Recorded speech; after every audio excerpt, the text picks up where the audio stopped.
Hi guys, Panama's not renowned for its low prices, it's not a budget destination, it's not one of the cheapest countries in the world, let alone Central America.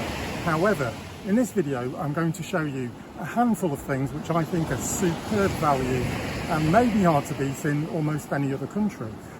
We're talking about things like these shorts, which cost just over $3. We're talking about Big Macs for just over $2. We're talking about low cost and very cheap fruit and vegetable, even free. And we're also talking about other clothing that's really bargain prices. Underwear for less than $1. Plus, how about a massive 14-inch pizza with 3 toppings for under $6? So I'm going to show you all of this and more. I'm also going to show you a few things which are cheap but terrible value in Panama too. They're really not worth buying. So a couple of things to watch out for as well. So join me in this video and let's get started.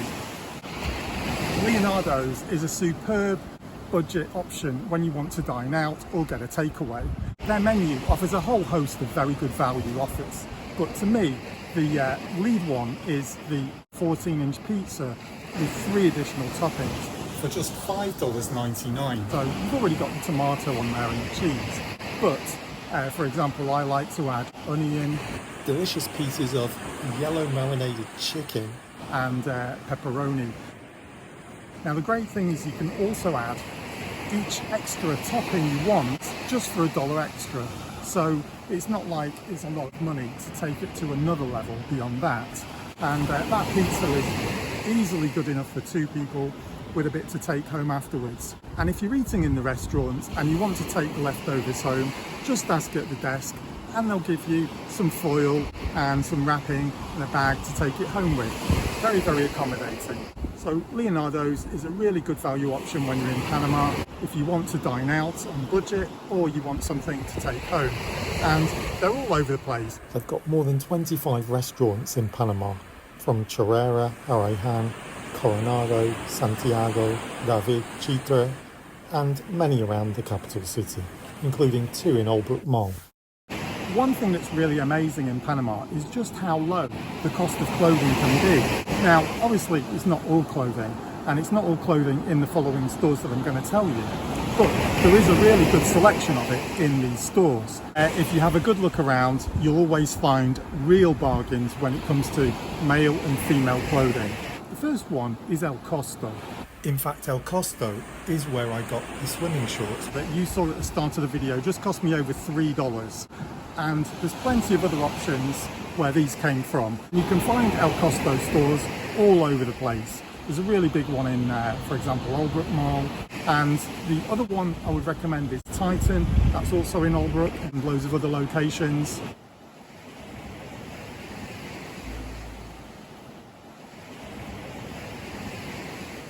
But one thing to watch out for in these stores are the shoes. I really don't recommend buying super low budget shoes in Panama. They tend to be really bad quality. Even if they're a brand, it's like the brands make special low quality shoes that these places can sell. And you know, they've got the brand on them, so they're a bit more attractive. But I would say in general, avoid any budget shoes if you can in Panama. Another shop where you can find bargains on clothing is Madison's store. Here's a look at some of the prices. And I forgot to mention that the places I've mentioned also have great selection of children's clothes, even babies' clothes, at great prices too. You'll find stores like this all over Panama if you have a look around. For outstanding value on fruit and vegetables, leave the supermarkets and head to the market stalls in the streets. If you're in the city, you might find one on Via España, close to the footbridge near Rey. Otherwise, you could try somewhere like Cinco de Mayo and Avenida Central, which is connected to Cinco de Mayo metro station.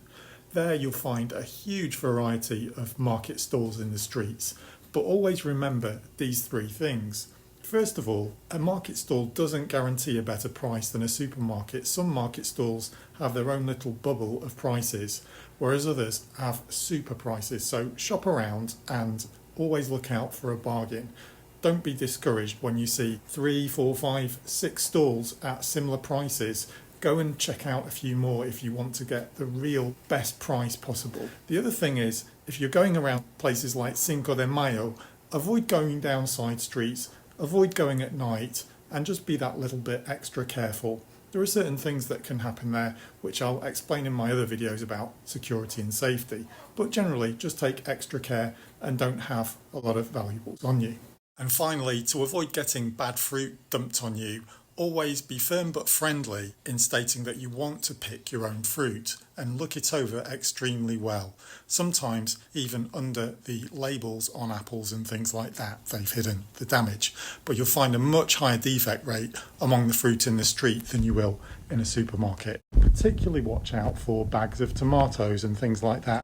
They usually have taken great care to put at least one dodgy tomato in each bag, so I tend to avoid those and buy them from the supermarket instead. In fact, you can buy them at good value using the one that's labelled canasta básico, which is an economical price fixed by the government for certain food items. Free fruit literally grows on trees in Panama, and you can find it in parks, along footpaths, many different places. And you can literally pick the gold up off the street. You can find so many varieties of mango, including these called chancleta, which means slipper, because of its shape. And I do really mean anywhere if you keep your eyes open.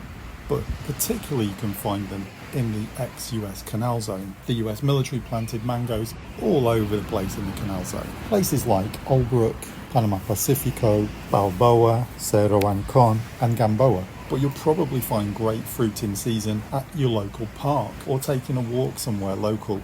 Now, some mangoes you find around do have gusanos in them, which are worms, usually just below a black spot on the skin. But it's not always true that a black spot indicates a gusano. You just need to try mangoes from various trees and avoid the trees which have mangoes with the insects in.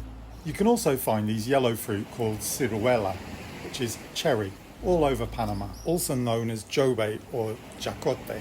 They've got very little fruit inside and a large stone, but you can suck them and they've got a delicious sour orange mango guava type flavour. It makes a nice tart juice like lemonade and great ice cream or milkshakes. Don't drink too much, it's got laxative properties the same as tamarind.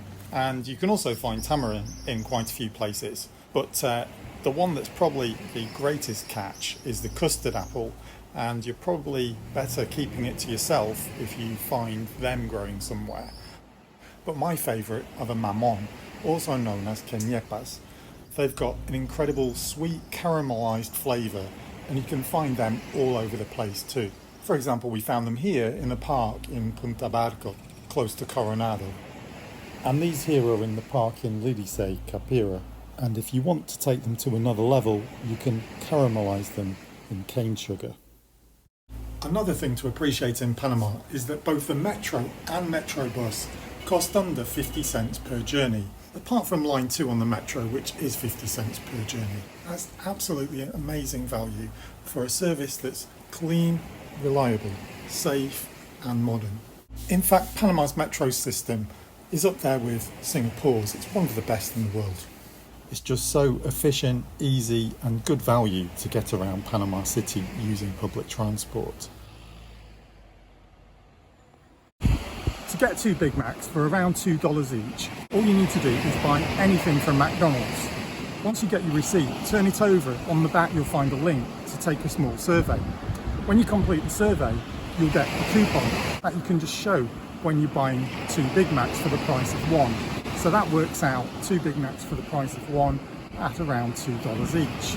So bon appetit.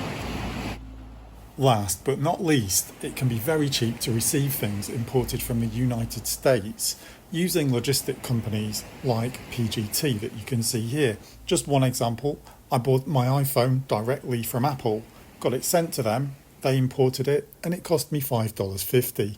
I recently received a packet containing 3 credit card and bank cards and it cost me $2.50. I also bought a pair of trainers, sneakers in American English, from Amazon and it cost me $12.50 to receive them here in Panama. So here's how it works. Companies like PGT give you an address in Miami that you can use for anything from personal mail to your eBay and Amazon orders. So you order from the company in the States using your Miami address. From Miami, they're then flown over to Panama. It takes a week, sometimes more depending. Then you can collect them at their office or have them delivered to you. Thanks for watching, and please click subscribe because there's a lot more I can share with you about discovering Panama.